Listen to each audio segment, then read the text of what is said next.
waa lagaa tegey weliba sabab la'aan ama ha ku tago sabab laakiin waa qof kaa tegey oo tashaday kaa maarmay nolol cusub bilaabi raba adigana weli rajo ayaad ka qabtaa weli waad jeceshahay weli waad ilaabi la'dahay weli waad u xiistaa waxaa muuqaalkani kula wadaagayaa sidaad qofkaasi uga shalaysiin lahayd inuu kaa tago soo laabta isagoo baryaya kuna leh isii jaaniska ugu dambeeyey waa 4 qodob haddii aad sida ay tahay aad u fuliso waxaan hubaa inuu kugu soo laaban doono isagoo calaacalaya oo ku baryaya intaan u gudagelin 4tani qodob waxaan kaa codsanayaa in muuqaalka la garayso waqti ayaan geliyey si aan kuu soo gaarsiiyo adigan ha iga xasdin laagta si dad badan muuqaalkani u gaaro una caawiyo qodobka koowaad waxa uu yahay jooji calaacalka inta aad calaacalayso istaaska soo saaranayso heese calaacal ah qalbi jab muujinayso aad isleedahay ha ku arko sidaas ayuu kugu soo laabanayaa kuuma soo laabanaya weli waxa uu ku arkay inaad u baahan tahay qof kale aadan heli karin qof kasta uu iscajab geliyaa markuu aaminsan yahay in laga maarmi karin in loo baahan yahay in dadka uusan la mid ahayn calaacalka qofkuu kaa fogeeyaa ee kuma soo dhoweeyo calaacalka waxa uu kaa dhigaa qof daciif ah oo taag daran qofna ma rabo qof calaacal badan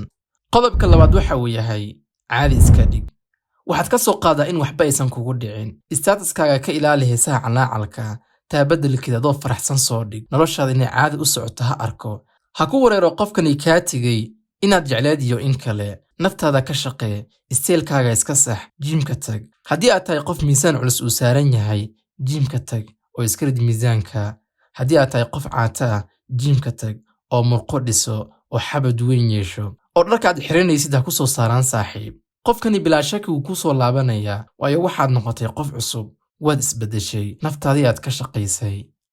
qodobka saddexaad waxa uu yahay is-adkee marka qofkani ku soo salaamo si degdeg ah ugu jawaab celinin salaanta ku dhegayso maalmaha qaadato inaad u jawaabto ama iska ilow istaatiska qofkani hala soconin muud iska saar ka dheero qofkani wax ku saabsan si aadan u soo xasuusanin qofkani waxaad iska dhigtay inaad ka maarantay oo aad tashatay qofkani kaa tagay ha isweydiiyo su'aalaha ah muxuu qofkani sidan iskugu beddelay ma qof kale ayuu helay maxaa ku dhacay kadib uu ku soo raadin doonaa raadinta uu kuu soo raadinayo ma ahan inuu ku salaamo inuu ku weydiiyo xaaladaada caafimaad wuxuu kuu soo raadinaya inuu wax kaa ogaado inaad heshay qof isaga dhaama iyo in kale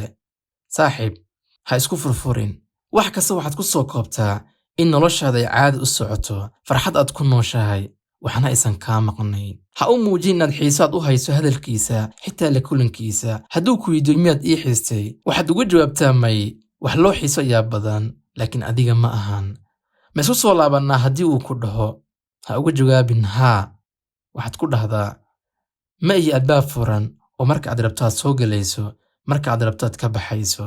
nolosheeda waa sidaad uga baxday dib uguma soo laabanaysid xitaa haddii aad u baahan tahay adeegso hadallada ad adag ha noqoni qof si fudud loogu soo laabto waayo hadhow yuu si fudud kaaga tegi doonaa ka cabaadsii oo ka keen baryo ilaa aad ku dhahdo kani waa jaaniskii ugu dambeeyey haddii mar kale aad tagto dib uguma soo laabanaysid ihayso hadda qodobka afraad waxa uu yahay quruxdaada ka shaqee waxa ugu muhiimsan ee qof kaaga daba carari karo waa quruxdaada waa adoo ka sii qurux badnaada sidaad shalay ahayd ku arka inaad sii qurux badnaanayso adan isku mid ahayn shalay iyo maanta waxaa muuqaalkani kula hadlayaa qof kasta wiil iyo gabarba ilaan quruxdu ma lahan wiil iyo gabar saaxiib skincare-kaaga ka fikir isticmaal kareemo naturally ah isteelka iska hagaaji dharku soo saaraya xiro shaqayso dhaqaalahaaga kobci ku raaxayso noloshaada sawiradaada soo bostigaree ha arko in dabeedii qofkani aad qurxoonaatay isbeddeshay hadda adiga laguu baahan yahay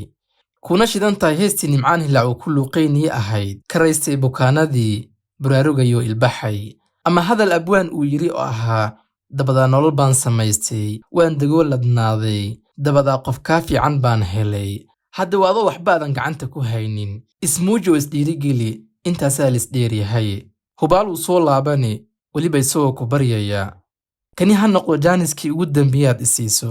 ku raaxayso baryadaasi kuna dheh ihayso this is your last chance weliba adoo xarakeynayo nabadiino saaxiib muuqaalkani hadduu ku cajab geliyey intani aad soo gaartay waxaan kaa codsanayaa si meel fog uu u gaaro la garee haddii kanaalkaadan ku soo birinna maxaa sugaysaa maad ku soo biirtid kanaalku waa kanaalkaaga soo dhawow